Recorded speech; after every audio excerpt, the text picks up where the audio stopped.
My dad's from Adelaide and is an Australian. My nana's Irish, and so I know of the legend of Ned Kelly.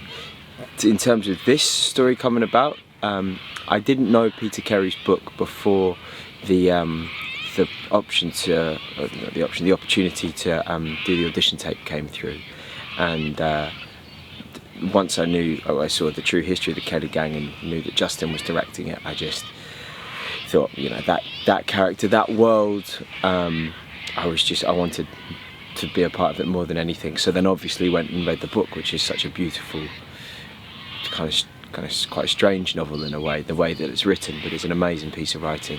Yeah, I think Fitzpatrick's a fascinating character, I think because he's in a world that's quite sort of black and white in terms of, good and bad, black and white, sort of criminal, not criminal.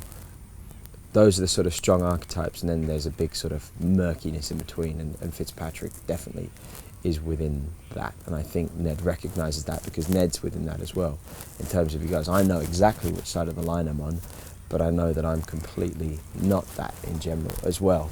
And so I think theirs is a mixture of ingrained attitudes towards each other, genuine sort of fascination and intrigue because of not being able to work the other one out. I think Ned's fascinated by Fitzpatrick. Yeah, I think that the thing that Justin really likes it when everything's flipped and not played the obvious way, and things that are meant to be aggressive are perhaps actually friendlier and things like this. And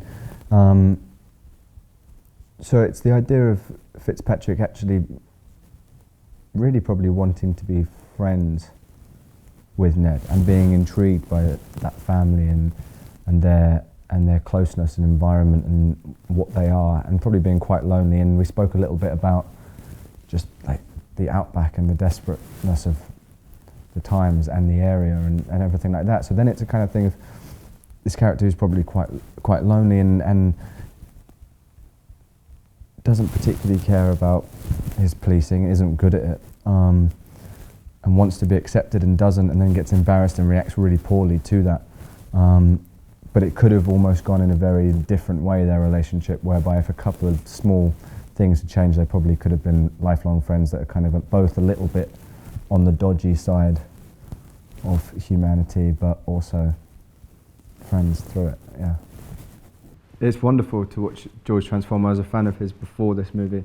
So to come down and watch him, how embedded he is in that character, is remarkable, and just to see the physicality of it and also the vulnerability he's bringing to it is really beautiful.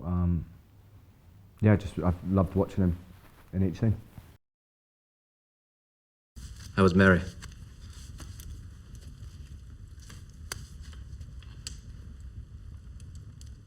She was alright. Huh?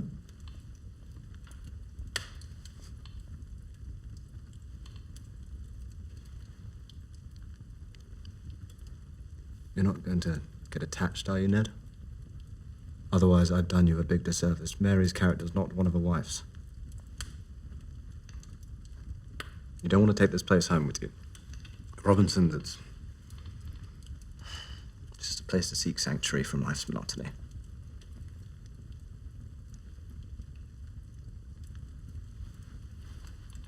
Do you hate me?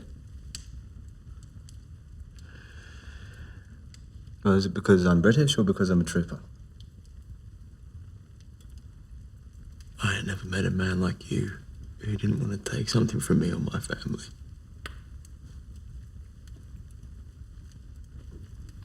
Well, what would I wish to take, Ned? No, I ain't figured that out yet.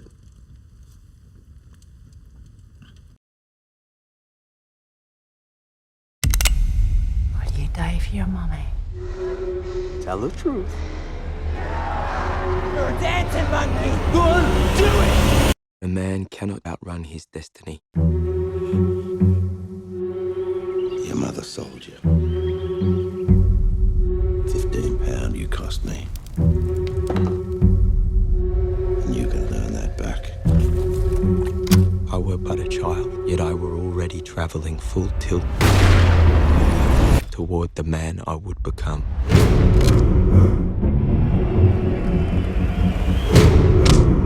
The child assassin. The butcher! Is the man, the myth, the legend? What makes you think I won't kill you right now? You're sure not the man you pretend to be. I'd rather see to it that your kind suffer. Either side of that whore you call a mother.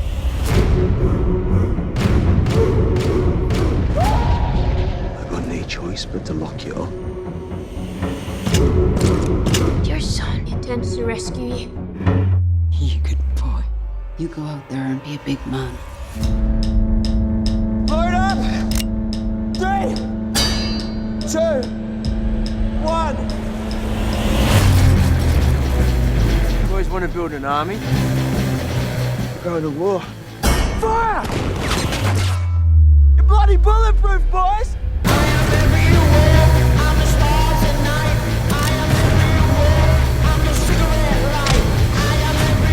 Many would call me the coldest blooded murderer ever.